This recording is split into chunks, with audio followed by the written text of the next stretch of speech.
Nuestro tema de conversación hoy en esta primera entrevista habla sobre un estudio cuya conclusión o cuyas conclusiones son algunas, pero como manera de resumen y de forma de titular, el estudio dice que el proceso de degradación de los bosques tropicales aumenta el estrés de la comunidad de aves, generando daños genéticos. Como nos explicará nuestro invitado de hoy, el daño genotóxico en las aves podría explicar extinciones locales, y esto es un estudio local. Quien está conversando con nosotros hoy es Leonardo Ordóñez Delgado, docente e investigador del Departamento de Ciencias Biológicas y Agropecuarias de la Universidad Técnica Particular de Loja. Él tiene estudios de pregrado en Medicina Veterinaria y Zootecnia y también en Planificación del Desarrollo Rural, Administración Ambiental. Pero más allá de eso, es una persona que observa, lee y escribe sobre aves y otros elementos de la fauna de Ecuador. Por lo tanto, es la persona idónea para conversar con nosotros sobre este tema, darnos luces también sobre ciertos términos que a lo mejor no sean tan comunes para el oyente como ustedes o como yo, que estamos en la ciudad, y él en cambio muy dentro de estos sectores nos puede explicar a qué se debe las extinciones locales de estas aves. Bienvenido, Leonardo, qué gusto estar aquí hoy en La Lupa. Hola, buenas tardes, Clara, un gusto el estar aquí. Les agradezco mucho la invitación. Es súper grato el poder compartir con ustedes algunas de las cosas que estamos haciendo acá en el sur. Muy bien. Leonardo, ¿dónde estás tú ahorita, en este instante? En la ciudad de Loja. Perfecto. ¿Dónde entonces comenzamos con la inquietud? ¿Dónde ustedes comenzaron con esta inquietud de vamos a investigar el comportamiento de las aves, y por qué ustedes se fueron por el lado del genético? Me gustaría además que nos explicaras qué implica un daño genotóxico. ¿Qué significa esto? Ok, nosotros desde la universidad venimos trabajando en el sector de bosque seco en el suroccidente del Ecuador desde hace muchos años. Antes de eso, personalmente, yo pertenezco a la universidad desde el año 2014. Antes de eso, yo he trabajado casi los últimos 20 años en la región sur. Entonces, y hemos hecho diferentes tipos de trabajos. Uno de los temas que siempre hemos estado pensando es, y que no solo nosotros, sino que la literatura y las organizaciones internacionales nos dicen, oigan, debemos monitorear qué pasa con la biodiversidad. Está bien saber qué hay de biodiversidad en un determinado sitio, pero es más importante aún el saber cómo están esas comunidades de animales o de plantas, cómo están en su salud. Entonces, una de las herramientas que consideramos nos resultó bastante práctica, es el buscar tomar muestras de sangre a las aves, capturarlas, tomar muestras de sangre, liberarlas, las aves no fueron sacrificadas, hacer unos frotis, como los frotis que se hacen para un laboratorio de análisis molecular o análisis físico o químico de una muestra de sangre humana, y luego analizarlas en un proceso de revisión en un microscopio. Y esto nos llevó a darnos cuenta cómo está sucediendo, o qué más nos puede decir la biodiversidad con respecto a su salud. El daño genotóxico, para explicarlo de una forma sencilla, no es otra cosa que un patrón que se presenta cuando hay ciertas condiciones. Está muy estudiado, ha sido muy estudiado, no solo en animales, sino en plantas, también en seres humanos, en diferentes tipos de especies animales, por ejemplo, en diferentes reptiles, en aves, en un montón de lados.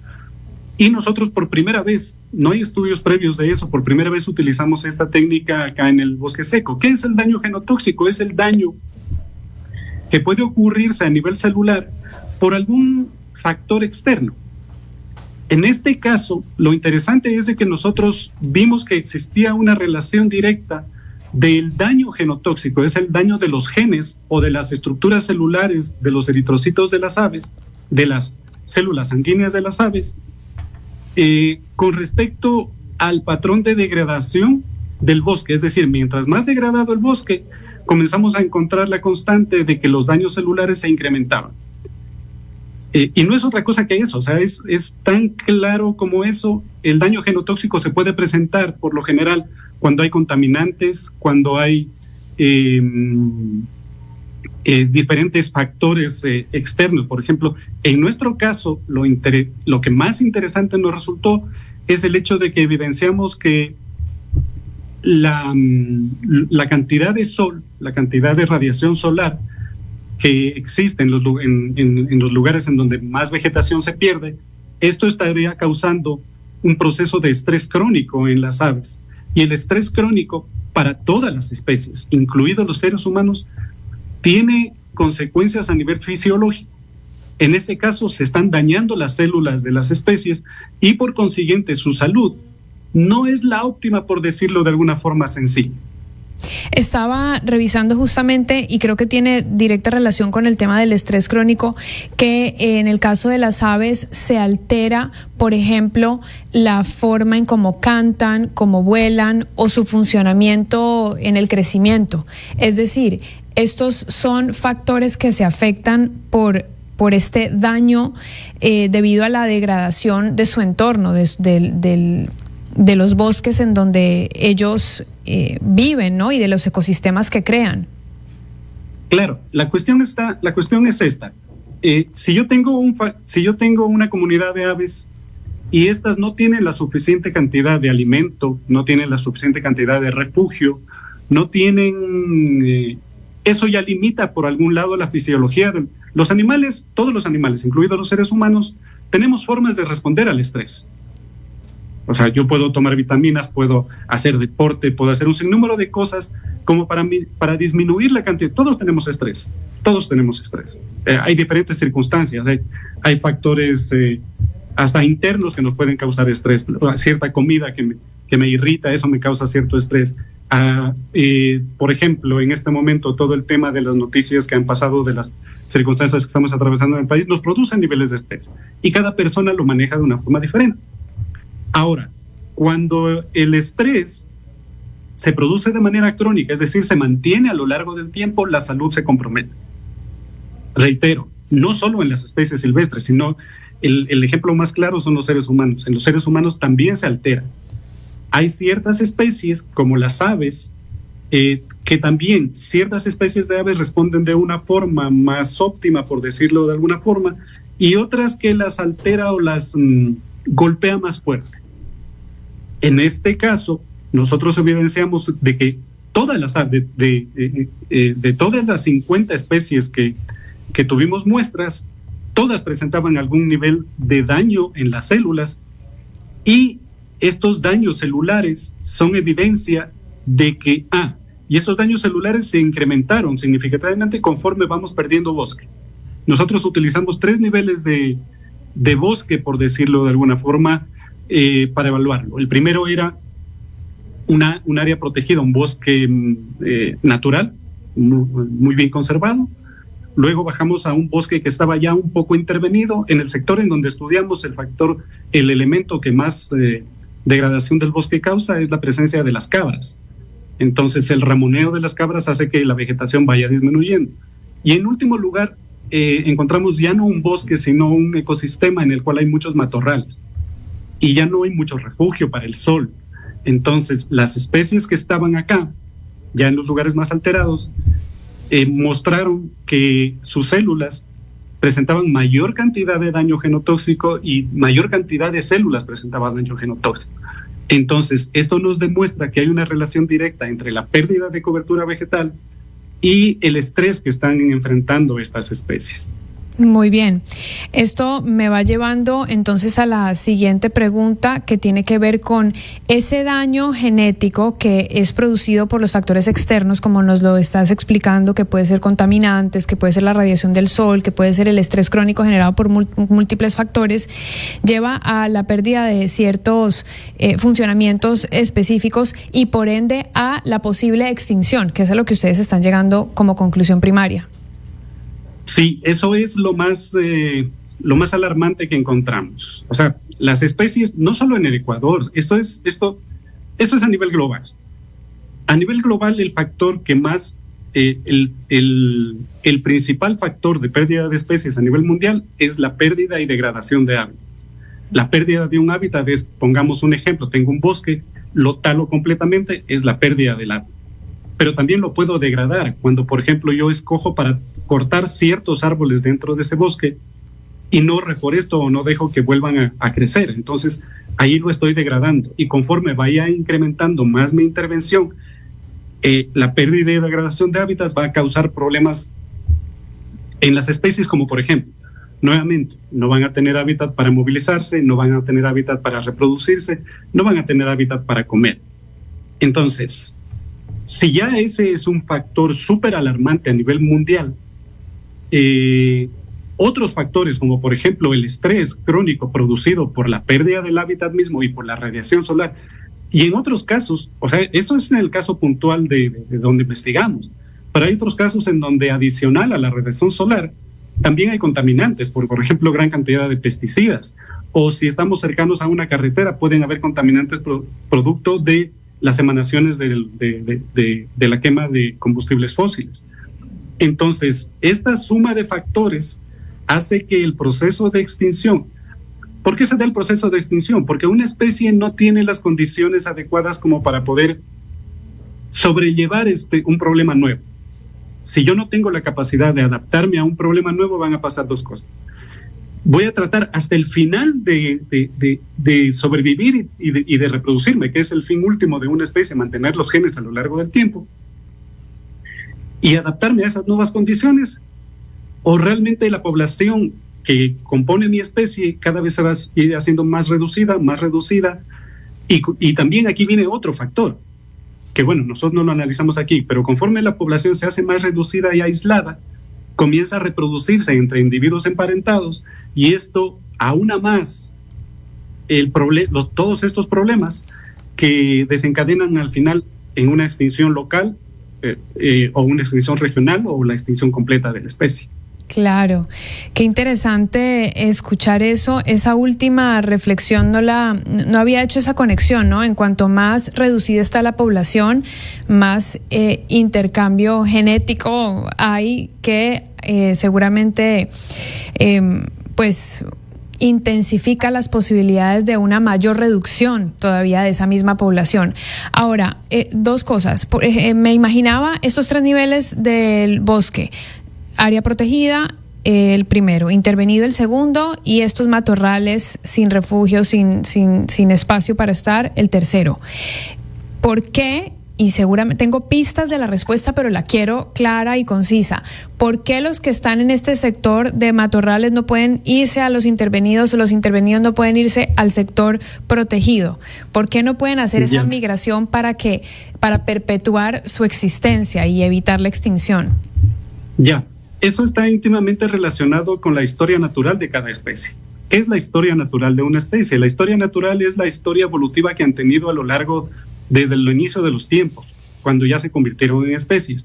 Tenemos que considerar que todas las especies que tenemos presentes en el planeta son esenciales para el funcionamiento de un ecosistema. ¿Por qué? Porque son las que hasta el momento ganaron la carrera evolutiva.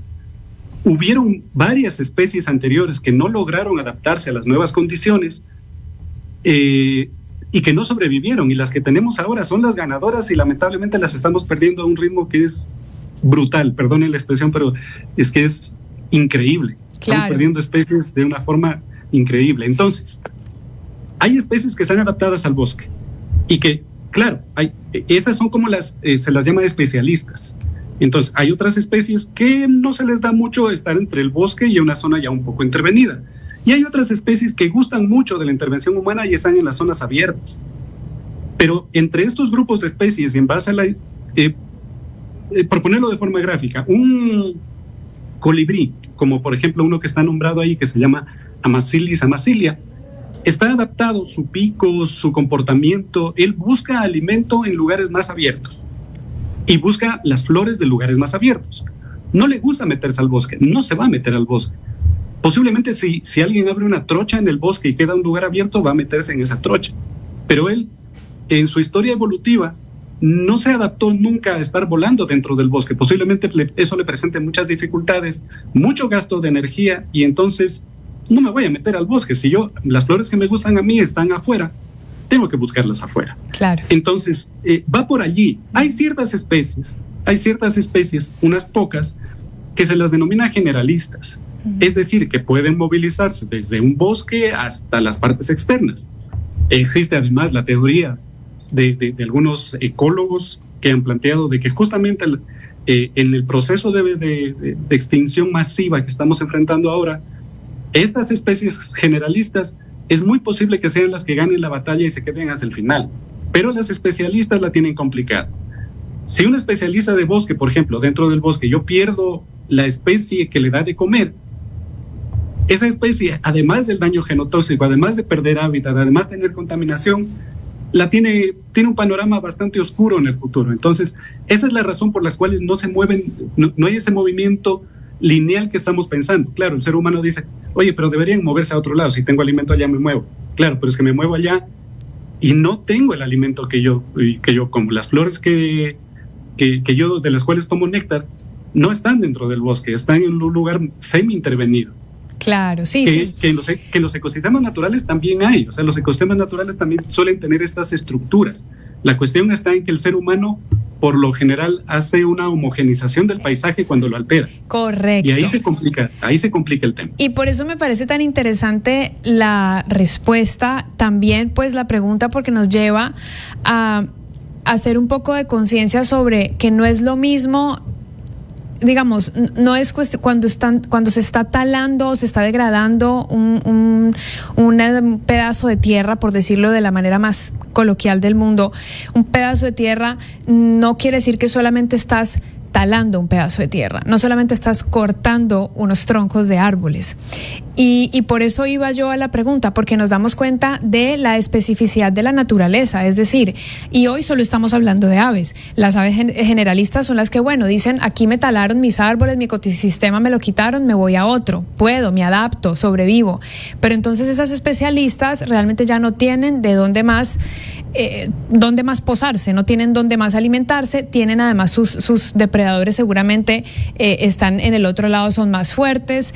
Es decir, es como una mirada más de comprender al ecosistema desde el todo, y por eso la siguiente pregunta es no solamente interesarnos sobre esta explicación de la extinción de las aves como especie única, aunque yo sé que son 50 especies, pero digamos aves, sino cómo se conectan también con las otras especies que ellos alimentan y que alimentan dentro del ecosistema, es decir, cuál es el rol de esa ave o de esas 50 especies de aves en su entorno. Por lo tanto, si ellas se van, ¿qué pasa con el resto de especies?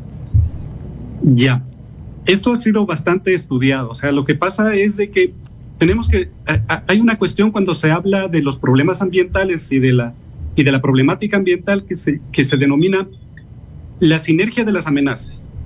Entonces, y esto es súper evidente. Por ejemplo, si yo tengo la pérdida y degradación de hábitats como primera amenaza a nivel global, tengo la introducción de especies que a veces no se la visualiza como tal, como la segunda amenaza, y tengo la explotación insostenible de recursos. Esas eran las tres hasta hace unas décadas. Ahora se suman otras. Ahora tenemos el cambio climático que viene a complementarlo de una forma muy agresiva a todas estas.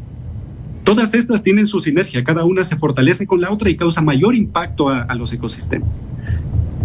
¿Cuál es el rol de las aves en este tema?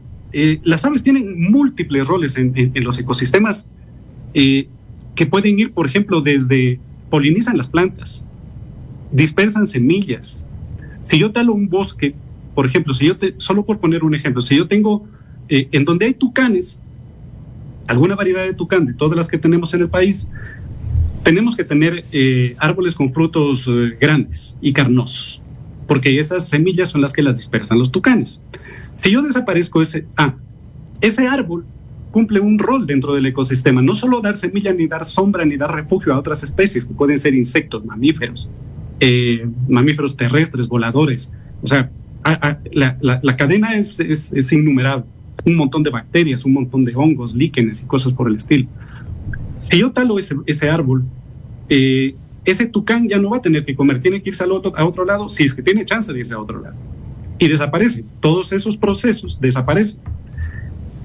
Y por consiguiente el bosque se va haciendo, entre comillas, lo que se denominan más pobres, o se vuelve o puede volverse en lo que también se ha conceptualizado como selvas escasas, creo son, o selvas vacías. Yo puedo tener ciertos árboles, ciertos bosques allí, pero ya las condiciones ecológicas no dan como para sostener poblaciones de mamíferos o de aves muy grandes. Quedan algunas aves generalistas, algunos mamíferos generalistas, pero ya todo lo que producía, todo ese intercambio de energía que había dentro del bosque va desapareciendo. Por poner el extremo último, digamos, el Ecuador es reconocido como uno de los países más interesantes en observación de aves en el mundo. Es una actividad que genera recursos a las comunidades locales, puede generar recursos a muchas otras en donde no se hace. Somos muy atractivos, tenemos materia prima para eso. Si yo talo el bosque y una comunidad, si se va degradando el bosque y voy perdiendo estas aves, ya por todas estas cuestiones de interacción entre las amenazas, estas sinergias de las amenazas, voy perdiendo diversidad de especies, y una comunidad anteriormente llevaba turistas para que vean esas aves, cada vez van a comenzar a ver menos aves, y esa comunidad tampoco va a tener recursos. Entonces, hay un sinnúmero de engranajes que se alteran cuando nosotros perdemos a las aves. Las polinizaciones, las aves sirven hasta de alimento, no solo para las especies silvestres. Las gallinas que nosotros comemos o los huevos que nosotros desayunamos son fruto de un proceso de domesticación de las aves. Es decir, que nuestra interrelación con las aves es más cercana de la que nosotros creemos. Leonardo, muchísimas gracias por toda esta explicación que nos has hecho. Leonardo Ordóñez es docente investigador del Departamento de Ciencias Biológicas y Agropecuarias de la Universidad Técnica Particular de Loja. Justo nos está compartiendo las conclusiones sobre un estudio en donde concluyen un daño genotóxico importante en aves que podría explicar extinciones locales. Si pudiéramos compartirle a nuestra audiencia algún tal vez link donde entrar a conocer más sobre este estudio, ¿nos podrías decir? Bueno, esto hay una página web que se llama ResearchGate, entonces pueden buscarlo allí, o pueden buscar con el título en el buscador de Google o en cualquier buscador. Pueden buscar daño genotóxico o pueden traducirlo al inglés y les va a salir ese estudio, daño genotóxico Ecuador, o bosques secos en Ecuador, y les va a salir ese estudio sin ningún problema. O pueden buscar también en la página web de la Universidad Técnica, estudio de daño genotóxico, y les va a llevar al enlace para que puedan descargarlo y eso. Y en el caso de que tengan más interés con respecto al tema, estamos gustosos nosotros de poder compartir con otros investigadores u otras personas que quieran conversar al respecto del asunto. Muchísimas gracias, Leonardo. Un último mensaje que quisieras dejarle a nuestra audiencia con respecto a la protección de los ecosistemas y el cuidado de las aves. A ver, el mensaje podría ser de que todos tenemos responsabilidad en esto y todos podemos hacer cosas. No hay una acción de conservación individual que al final no ayude a conservar los ecosistemas. Tenemos que principalmente tratar de consumir un poco menos carnes, disminuir el consumo de carnes, eso impacta en los bosques. Tratar de sembrar árboles si es posible, si tengo en mi casa un jardín o así sea una maceta con unas flores, eso va a traer algún colibrí y le va a dar alimento. Entonces tenemos que tratar de ser un poco más